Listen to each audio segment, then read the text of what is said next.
তিন প্রকার মানুষের কাছে ফেরেশতারা আসে না। ফেরেশতারা তার ধারে কাছেও থাকে না। ফেরেশতারা তার কাছ থেকে সব সময় দূরে দূরে থাকার চেষ্টা করে। আর ফেরেশতা যদি কোনো মানুষের কাছে না থাকে, ফেরেশতা যদি কোনো মানুষের কাছে না আসে, তাহলে ওই মানুষটা একদম নিরাপত্তাহীন ভাবে ভুগতে থাকে, সে সিকিউরিটিহীন ভাবে ভুগতে থাকে। আল্লাহ রাসূল সাল্লাল্লাহু আলাইহি সাল্লাম বলেন, একজন মানুষের পাশে সব সময় কমপক্ষে আমার আল্লাহ পাক 10 জন ফেরেশতাকে নিযুক্ত করে রেখেছেন।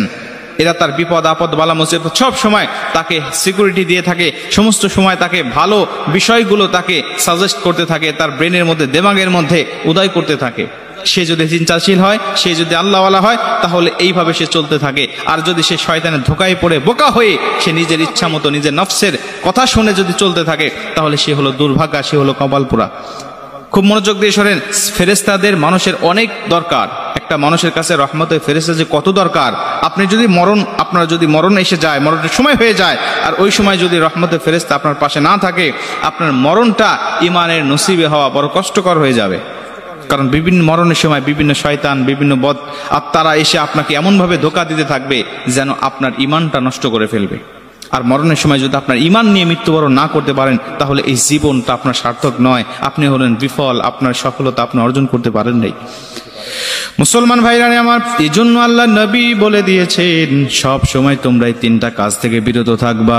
এক নম্বরে, কখনো নাপাক অবস্থায় থাকবা না। যেই ব্যক্তি নাপাক হয়ে যায়, ওই ব্যক্তির কাছ থেকে ফেরেশতা চলে যায়। মুসলমান বন্ধু আমার, যে কোনো ভাবেই আপনি নাপাকি হন না কেন, পেশাব পায়খানার কারণে হন, আর স্ত্রীর সাথে মিলিত হওয়ার কারণে হন, বিভিন্ন ভাবে যখন আপনি নাপাকি হয়ে যাবেন, আল্লাহ রাসূল বলেন তুমি দ্রুত পবিত্রতা অর্জন করে নাও।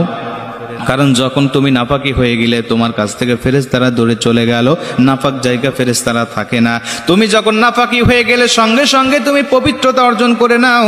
আমাদের মধ্যে অনেক মানুষ আছে এমন, পেশাব করার পরে ঢিলা কুলুপ বা পানি নেওয়ার কোনো রকম প্রয়োজন মনে করে না। স্ত্রীর সাথে মিলিত হওয়ার পরেও তারা প্রয়োজন মতো, সময় মতো তারা গোসল করার প্রয়োজন মনে করে না। খুব তাড়াহুড়া করে বা খুব দ্রুত তারা গোসল করার প্রয়োজন মনে করে না। এই মুসলমান বন্ধু আমার, বিলম্ব করে, এমনকি ফজরের নামাজ না পড়েও 10টা 8টা 9টার সময় তারা উঠে গোসল করে অফিসে যায়, কাজে যায়। মুসলমান বন্ধু আমার, এই যে এতক্ষণ সময় আপনি নাফাকি অবস্থায় থাকলেন, ফেরেশতাহীন অবস্থায় আপনি থাকলেন, আল্লাহ না করুক এই সময় যদি আপনার কাছে মালাকুল মউত ফেরেশতা উপস্থিত হয়ে যায়, আপনার মরণটা ইমানের নসিবে কিন্তু হবে না।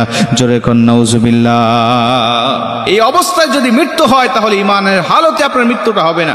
এজন্য অবশ্যই পাক পবিত্র অবস্থায় থাকার চেষ্টা করবেন।